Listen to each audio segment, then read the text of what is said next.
کیا زندہ مچھلی کاٹ کر پکا سکتے ہیں جبکہ کاٹنے سے پہلے مچھی مری ہوئی نہ ہو بلکہ زندہ ہو؟ عثمان رشید جدہ سے۔ دیکھیں، مچھلی زندہ اگر آپ کاٹ لیں، مچھلی تو مردار بھی حلال ہے۔ نبی صلی اللہ علیہ وسلم نے فرمایا احلت لنا میتتان السمک والجراد، دو مردار ہمارے لیے حلال ہیں، ایک مچھلی اور ایک ٹڈی۔ تو مچھلی زندہ ہو آپ اس کو کاٹ کے کھا لیں یا بغیر کاٹے اس کو مرنے دیں تو حلال تو ہے، وہ حرام نہیں ہوتی۔ البتہ دوسری بات یہ ہے کہ نبی صلی اللہ علیہ وسلم نے تعذیب حیوان سے منع کیا، جانور کو تکلیف دینے سے۔ ایک تکلیف تو وہ ہوتی ہے جس کے بغیر آپ جانور کھا ہی نہیں سکتے، جیسے جانور ذبح کرتے ہوئے جو تکلیف ہوتی ہے، لیکن نبی صلی اللہ علیہ وسلم نے ذبیحہ کو راحت پہنچانے کا حکم دیا۔ آپ نے فرمایا کہ چھری کو تیز کر لو، اور آپ نے فرمایا فَلْيُرِحْ ذَبِیحَتَهُ، اپنے ذبیحہ جس جانور کو ذبح کرو اس کو آرام پہنچاؤ۔ تو اب مچھلی زندہ تڑپ رہی ہے، آپ نے اس کو قتلے بنانے شروع کر دیے تو ظاہر ہے اس سے اس کو اضافی تکلیف ہوگی۔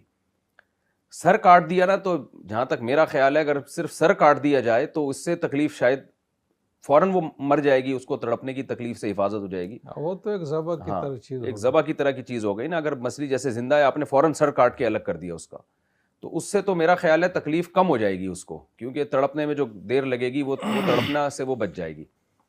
لیکن اس کے علاوہ جو اس کو پہلے سے آپ کاٹنا شروع کر دیں پیٹ چاک کر کے اور قتلے بنانا، اس سے تو وہ زندہ ہوتی ہے، اس کو الگ سے اضافی تکلیف ہوگی۔ تو یہ بہرحال ناپسندیدہ عمل ہے شریعت میں۔ اور اس سے بھی زیادہ ظلم یہ ہے کہ ہم نے جیسے یوٹیوب پہ ویڈیوز دیکھی ہیں غیر مسلموں کی، وہ کیا کرتے ہیں، زندہ مچھلی کو کڑھائی میں ڈال دیتے ہیں۔ تو جیسے آگ میں جلانا یہ منع ہے، تو اسی طرح کڑھائی میں ڈالنا یہ تو شاید آگ سے بھی زیادہ تکلیف دہ عمل ہو۔ تو اس طرح زندہ جانور کو جلتی کڑھائی میں ڈال دینا یہ بالکل ناجائز ہے، یہ تعذیب حیوان ہے، اور اس کی کوئی ضرورت بھی نہیں ہے۔ تھوڑا سا انتظار کر لیں، اس کو مرنے دیں۔ تو خلاصہ کلام کا یہ نکلا کہ مچھلی بہرحال حلال رہے گی، لیکن جانور کے ساتھ کوئی ایسا سلوک کرنا جس سے اس کو غیر ضروری تکلیف ہو، یہ بہرحال ناجائز اور حرام ہے۔ میں نے بعض مچھلی والوں کو دیکھا کہ وہ مچھلیوں کا لائیو اسٹاک جمع کرتے ہیں۔ وہ کیا کرتے ہیں، ٹب میں جو ہے نا زندہ مچھلیاں ڈال کے رکھتے ہیں، تو وہ آپ جاؤ تو کسٹمر کو زندہ مچھلی چاہیے ہوتی ہے، وہ نکال کے اسی وقت اس کو بنا کے دیتے ہیں۔ اس میں نے خود دیکھا یہ کہ وہ انہوں نے دریا سے مچھلیاں پکڑی ہوئی ہوتی ہیں اور ٹب میں 3-4 دن کی وہ مچھلیاں بھوکی پڑی ہوئی ہوتی ہیں، اس کو کھلاتے نہیں ہیں، یعنی 3-4 دن نا اسی ڈرم میں وہ تیر رہی ہوتی ہیں۔ تو میں ان سے پوچھتا ہوں کہ یار تم نے کوئی خوراک، کہہ رہے ہیں کوئی خوراک نہیں ہے، یہ 1 ہفتے بھی زندہ رہتی ہے۔ ظاہر ہے زندہ تو آپ بھی 1 ہفتے رہ سکتے ہیں، آپ کو کوئی کھانا پینا نہ ملے، لیکن جو حالت آپ کی ہوگی وہ کیا ہوگی؟ تو اپنے بزنس کے چکر میں بے زبان بالکل جانور جو بیچارہ احتجاج نہیں کر سکتا، اسے ایسے عذاب میں ڈال دینا کہ آپ اس کو 1 ہفتہ اپنے تالاب میں رکھا ہوا ہے اور آپ اس کو کھانا نہیں دے رہے، تو یہ جانور بھی قیامت کے دن ان کا بھی اللہ تعالیٰ حساب و کتاب لے گا۔ تو اس لیے وہ صحیح حدیث ہے رسول اللہ صلی اللہ علیہ وسلم کی، ایک عورت نے کس طرح بلی کو بھوک اور پیاس سے مار دیا تو اللہ نے کیسے اس کو جہنم کی آگ میں ڈالا ہے۔ تو اس کا خیال کرنا چاہیے۔ جی، اس حوالے سے میں ایک علمی نکتے کی بھی وضاحت کروں۔ اس طرح سوال کے پیچھے یہ بات بھی ہو سکتی ہے کہ ایک ضابطہ ہے ما ابین من الحی میتن، کہ زندہ جانور سے جو ٹکڑا الگ کیا جائے تو مردار کے حکم میں ہے۔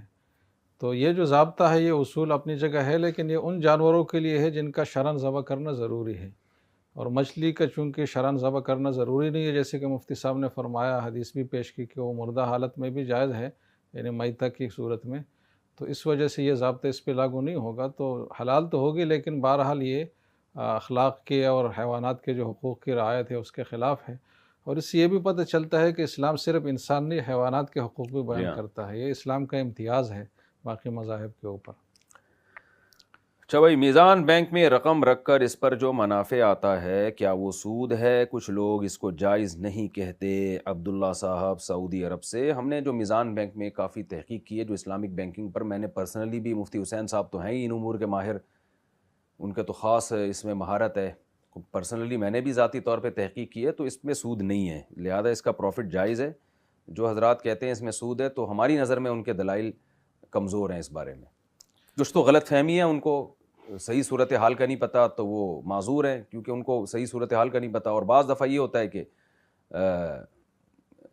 وہ ایک، یعنی ان کو سود کی ڈیفینیشن نہیں پتہ ہوتی، جو عالم نہیں ہے ان کی بات کر رہا ہوں میں، وہ سمجھتے ہیں کہ یار وہی Karachi inter bank offer limit کے حساب سے یہ بھی پروفٹ دے رہے ہیں کائبور کے حساب سے، تو وہ بھی پروفٹ وہاں بھی اتنا مل رہا ہے، یہاں بھی اتنا مل رہا ہے، تو یہ سود ہو گیا. تو ظاہری ہاں مشابہت پہ ظاہری مدار مشابہت کی رکھتا ہے. بیس پہ بعض لوگ اس کو ربا یا سود سے تعبیر کر دیتے ہیں، لیکن حقیقت میں تو ایسا یہ نہیں کوئی فقہی مدار نہیں ہے، ظاہری مماثلت ہونا.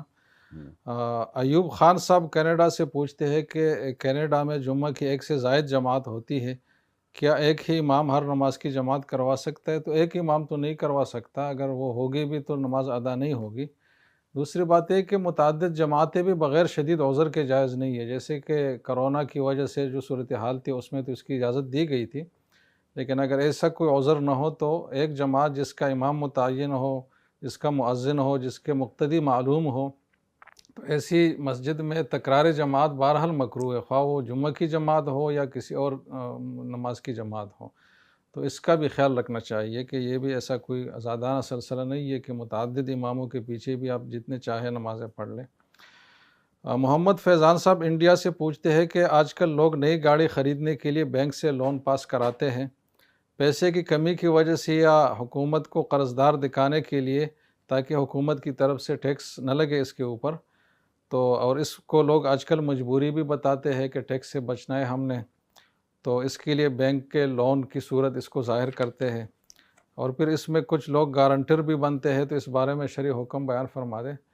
تو پہلی بات تو یہ ہے کہ ٹیکس کے حوالے سے مختصراً بات کرتے ہیں کہ خلافت اسلامیہ کے دور میں، پورے دورانیہ میں، اسلامی قدیم حکومتوں کے دورانیے میں اور حضور صلی اللہ علیہ وسلم کے دورانیے میں کے وقت میں ٹیکس کی جو حیثیت تھی تو وہ تھوڑی سی الگ تھی. اس لیے بعض احادیث میں آپ کو شدید وعیدیں بھی ملے گی ٹیکس کے حوالے سے. اس زمانے میں ٹیکس صرف ظالمانہ سٹائل پر ہی اور اپنے ذاتی مفاد کے لیے ہی لیا جاتا تھا، لوگ لیتے تھے، اور جو سید اور رئیس لوگ ہوتے تھے وہ اپنا حق سمجھتے تھے کہ عوام پر لازم ہے کہ ہماری کفالت وہ کرے. تو اس میں ایک ظالمانہ عنصر ہی واضح تھا. اور بیت المال کے لیے اور بھی منابع تھے جہاں سے بیت المال کے رقوم اور آمدنی حاصل ہوتی تھی، اور بیت المال کی ذمہ داریاں بھی کوئی اتنی زیادہ نہیں تھی، تو ساری چیزیں آسانی سے مینج ہو جاتی تھی اور ٹیکس لگانے کی ضرورت نہیں پڑتی تھی.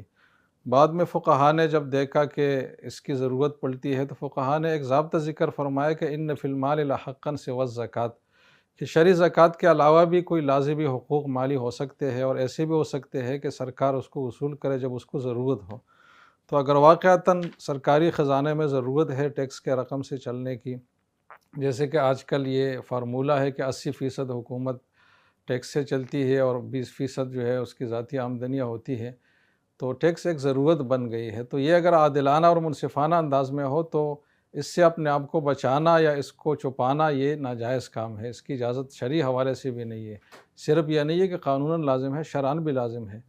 تو یہ مقصد بھی غلط ہے کہ ٹیکس سے بچنے کے لیے اس طرح کیا جاتا ہے، اور پھر طریقہ بھی غلط ہے کہ بینک سے لون پاس کروانے کے دو معنی ہیں. ایک تو یہ ہے کہ صرف اجازت اور ایک لمیٹیشن وہاں سے لی جائے کہ اس حد تک ہم آپ کو دے سکتے ہیں، تو وہ بھی سود کے لیے ایک اسائنمنٹ ہے، ایک رضامندی کا اظہار ہے سودی معاہدہ اور ایگریمنٹ کے لیے، تو وہ بھی ایک ناجائز کام ہے.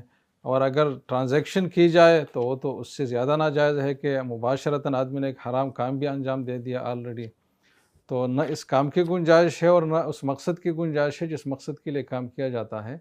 تو جو آدمی گاڑی خرید رہا ہے تو وہ جو اس کے اوپر ٹیکس ہے بالعموم اس کے بھی وہ استطاعت رکھتا ہے تو اس کو دینا چاہیے، اور حکومت کے اس حق کو تسلیم کرنا چاہیے.